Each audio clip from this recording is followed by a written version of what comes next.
Good morning students.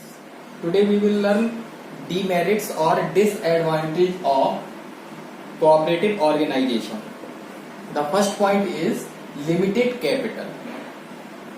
The cooperative organization is formed by the people who have limited resources and there is no compulsion to contribute some minimum amount of capital to become a member.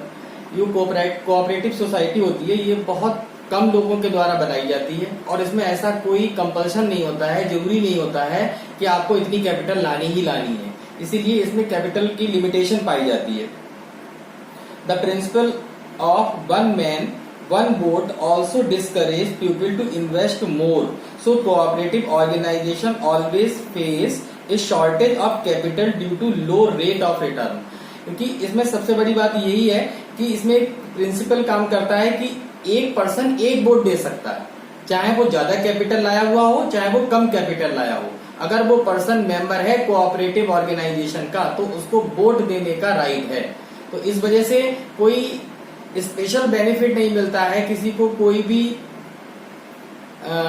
Special privilege नहीं है किसी चीज के लिए. तो इसीलिए क्या है कि हर एक पर्सन के पास में ये राइट है कि वो वोट कर सकता है, तो फिर वो एक्स्ट्रा कैपिटल क्यों डालेगा. तो लोग एक्स्ट्रा कैपिटल नहीं डालते कि कोई भी पर्सन कितनी भी कैपिटल डाल सकता है और वो मेंबरशिप ले सकता है.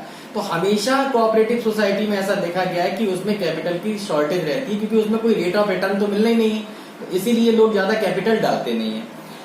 नेक्स्ट पॉइंट आता है insufficient management. The cooperative organisation is managed by its members only. क्योंकि ये जो कोऑपरेटिव ऑर्गेनाइजेशंस होते हैं इसमें ये मैनेज किए जाते हैं इसी के मेंबर्स के द्वारा. Generally all the activities are performed by the members only. These members are not professional experts. जो मेंबर्स हैं उन्होंने थोड़ी सी कैपिटल देके वो उन्होंने मेंबरशिप ले ली है, तो वो प्रोफेशनली एक्सपर्ट नहीं है मैनेजमेंट के, इसीलिए उनके मैनेजमेंट में उतनी एफिशिएंसी नहीं पाई जाती है. They are inexperienced person. केवल कैपिटल थोड़ी सी देने के बाद में वो मेंबर बन गए, क्योंकि उनका जो इंटरेस्ट ऑफ वर्क था वो एक ही था, दोनों का एक ही इंटरेस्ट था, इसलिए उन्होंने थोड़ी सी कैपिटल दी और उसकी मेंबरशिप ले ली. तो वो उनके पास कोई मैनेजमेंट का तो एक्सपीरियंस है ही नहीं, और वही लोग मैनेजमेंट बॉडी को भी फॉर्म कर देते हैं, तो इसीलिए उनका इतना अच्छा मैनेजमेंट नहीं हो पाता है. The cooperative organisation can not afford to pay high salary to professional और क्वालिफाइड पीपल. तो बहुत अच्छे क्वालिफाइड पर्सन होते हैं उनको सैलरी भी फिर अच्छी देनी पड़ेगी. तो इसीलिए अगर आप सैलरी कम दे रहे हैं, लो सैलरी पे वर्क करवा रहे हैं, तो आपको बहुत अच्छे प्रोफेशनल मिलेंगे ही नहीं. तो अगर आप चाहते हैं कि आपका ऑर्गेनाइजेशन अच्छे से ग्रो करे तो फिर उनकी सैलरी भी बहुत रिच होनी चाहिए, क्योंकि जो कम क्वालिफाइड पर्सन होगा वो कम सैलरी में वर्क करने के लिए तैयार हो जाएगा. तो इसलिए वो प्रोफेशनल को हायर करते ही नहीं है, अपने मेंबर से ही वर्क करा लेते हैं मैनेजमेंट का. तो वो तो इनएक्सपीरियंस है, तो वो उनके मैनेजमेंट पर इफेक्ट पड़ता है उस चीज का, उनका मैनेजमेंट कभी इतना बेटर नहीं हो पाता है. No motivation. अब ये क्या है, in cooperative organisation there is no direct link between the efforts and reward. क्योंकि अगर आप बहुत अच्छे एफर्ट कर रहे होगे तो आपको रिवॉर्ड मिलेगा, चाहे वो मनी की टर्म में मिले या फिर किसी और तरीके से मिले, तो वो ऐसा कुछ कोऑपरेटिव ऑर्गेनाइजेशन में तो होता नहीं है. Hence members are not inclined to put their best effort. इसीलिए वो अपनी पूरी कोशिश करने के लिए तैयार ही नहीं रहते हैं. जो भी मेंबर्स हैं बस काम चलना चाहिए और इस तरीके से वो काम करते रहते हैं. There is no incentive for working efficiently. अगर बहुत एफिशिएंटली वर्क कर रहे हैं तो उनको इंसेंटिव मिलना चाहिए जो दूसरे ऑर्गेनाइजेशन में मिलता है. लेकिन कोऑपरेटिव ऑर्गेनाइजेशन एक सहयोग की भावना के लिए बनाया जाता है, ऐसा इसलिए वहां पर जो अच्छा काम करता है उसको कोई एक्स्ट्रा इंसेंटिव दिए नहीं जाते हैं. नेक्स्ट आता है कॉन्फ्लिक्ट अमॉन्ग द मेंबर्स. ये भी एक बहुत बड़ा ड्रॉबैक है. Quite often the disputes arises among the managing committee and members. जो कुछ मेंबर्स चुनके जो मैनेजमेंट कमेटी में चले जाते हैं, जो उसी कोऑपरेटिव ऑर्गेनाइजेशंस के मेंबर होते हैं, तो उनमें और जो बाकी एम्प्लॉयज होते हैं उनमें बहुत ज्यादा डिस्प्यूट होते रहते हैं. The members are from different sections of society. जो मेंबर्स होते हैं वो डिफरेंट सेक्शन से होते हैं. They may have difference of opinion. क्योंकि अलग अलग सेक्शन से आ रहे हैं तो उनमें डिफरेंस ऑफ ओपिनियन बहुत होता है.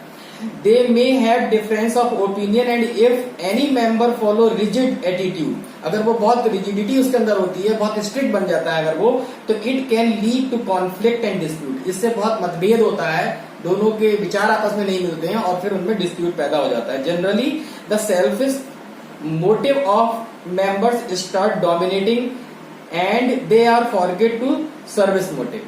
फिर उनमें क्या होता है कि हम डोमिनेट करें, ऑर्गेनाइजेशन में हमारा डोमिनेशन होना चाहिए, ये फीलिंग उनके अंदर आ जाती है। और जो सर्विस मोटिव जिसके लिए फॉर्म किया गया था ऑर्गेनाइजेशन, जो कोऑपरेटिव ऑर्गेनाइजेशन है, वो तो बिल्कुल एक तरफ चला जाता है, उसका कोई मोटिव ही चेंज हो जाता है। फिर तो बस ये कि वर्चस्व की लड़ाई हो जाती है उन लोगों में, और ये हो जाता है कि मैं ऑर्गेनाइजेशन में डोमिनेट करूंगा।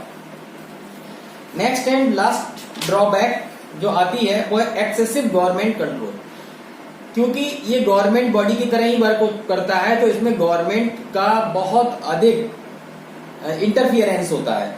As cooperative organisation get various concession and benefits from the government. क्योंकि गवर्नमेंट से कोऑपरेटिव ऑर्गेनाइजेशन को बहुत सारे कंसेशन मिलते हैं, इसलिए गवर्नमेंट का उसमें इंटरफियरेंस भी ज्यादा होता है। In return there is excessive government regulations and control by the government. तब गवर्नमेंट जब उनको कंसेशन दे रही है और उनको एड देती है, बहुत सारे बेनिफिट्स देती है, तो वो फिर क्या करती है कि अपने रूल्स एंड रेगुलेशन जो गवर्नमेंट बॉडी के होते हैं वो कोऑपरेटिव सोसाइटी पर इम्प्लाई करती है।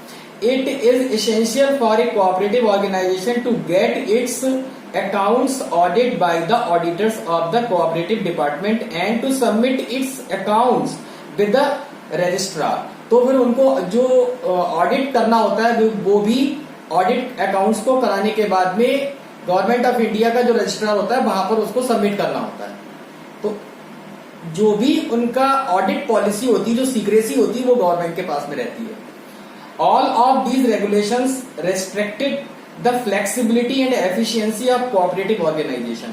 उसके अंदर फिर जो ऑडिट करते हैं तो इस वजह से उनके अकाउंट्स में कोई फ्लेक्सिबिलिटी नहीं रहती है, और सारे रेगुलेशंस जो होते हैं वो सब गवर्नमेंट को पता रहते हैं। तो इसलिए सारी पॉलिसी, उनकी जो प्राइवेट पॉलिसी होती है वो सारी गवर्नमेंट के सामने ओपन रहती है, और उनका ही जो रूल्स एंड रेगुलेशंस होते हैं उनको फॉलो करना पड़ता है। एक्सेसिव गवर्नमेंट कंट्रोल होने के कारण उसमें ज्यादा ग्रोथ भी नहीं